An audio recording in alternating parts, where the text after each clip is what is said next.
ജോലിക്കിടെ ശാരീരികാസ്വാസ്ഥ്യം അനുഭവപ്പെട്ടതിനെ തുടർന്ന് ആശുപത്രിയിൽ എത്തിക്കുന്നതിനിടെ മരിച്ച അച്ചൻകോവിൽ സ്വദേശിയായ തൊഴിലാളി തോമസിന്റെ മൃതദേഹം സംസ്കരിച്ചു. അച്ചൻകോവിൽ സോണി മന്ദിരത്തിൽ 51-കാരനായ തോമസ് തിങ്കളാഴ്ചയാണ് മരിച്ചത്. ജോലിക്കിടെ ശാരീരിക അവശത ഉണ്ടായതിനെ തുടർന്ന് പുനലൂർ താലൂക്ക് ആശുപത്രിയിൽ എത്തിച്ചെങ്കിലും വഴിമധ്യേ മരണം സംഭവിച്ചിരുന്നു. താലൂക്ക് ആശുപത്രിയിൽ ഫ്രീസർ സൗകര്യം ഒഴിവില്ലാത്തതിനാൽ പുനലൂരിലെ സ്വകാര്യ മോർച്ചറിയിലാണ് തോമസിന്റെ മൃതദേഹം സൂക്ഷിച്ചത്. തൊട്ടടുത്ത ദിവസം മൃതദേഹം പോസ്റ്റ്മോർട്ടത്തിനായി പുനലൂർ താലൂക്ക് ആശുപത്രിയിൽ എത്തിച്ചെങ്കിലും പരിശോധിച്ച ഡോക്ടർ തലയിൽ മുറിവ് കണ്ടതിനാൽ പാരിപ്പള്ളി മെഡിക്കൽ കോളേജ് ആശുപത്രിയിലേക്ക് പോസ്റ്റ്മോർട്ടം നിർദ്ദേശിച്ചു. ഈ സംഭവത്തിൽ ജനപ്രതിനിധികൾ ഉൾപ്പെടെയുള്ളവർ പ്രതിഷേധവുമായി രംഗത്ത് വന്നിരുന്നു. പുനലൂർ താലൂക്ക് ആശുപത്രിയിൽ നിന്ന് ഇത്തരത്തിൽ റഫർ ചെയ്യുന്നത് ആദിവാസികൾ ഉൾപ്പെടെയുള്ളവർക്ക് ബുദ്ധിമുട്ടുണ്ടാക്കുന്നതായും ജനപ്രതിനിധികൾ ചൂണ്ടിക്കാട്ടിയിരുന്നു. തോമസ് മരണപ്പെടാനുള്ള പെട്ടെന്ന് ഹോസ്പിറ്റലിൽ കൊണ്ടുവന്നു.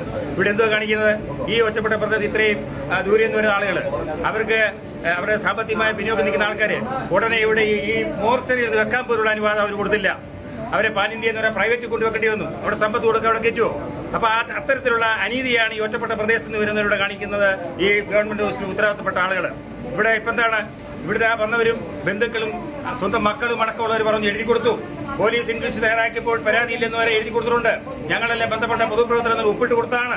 പക്ഷേ അതൊന്നും ഇവിടെ കേൾക്കാൻ ഇവിടെ തയ്യാറല്ല. എന്നാൽ ഈ സംഭവം റിപ്പോർട്ട് ചെയ്തതിൽ തോമസ് ആദിവാസി വിഭാഗത്തിൽപ്പെട്ട തൊഴിലാളിയാണെന്ന രീതിയിൽ തെറ്റ് കടന്നുകൂടിയിരുന്നു. അപാകതയുണ്ടായതിൽ ഖേദം രേഖപ്പെടുത്തുന്നു. പാരിപ്പള്ളി മെഡിക്കൽ കോളേജ് ആശുപത്രിയിൽ പോസ്റ്റ്മോർട്ടത്തിന് ശേഷം വിട്ടു നൽകിയ തോമസിന്റെ മൃതദേഹം സ്വവസതിയിൽ സംസ്കരിച്ചു. News bureau, Punalur.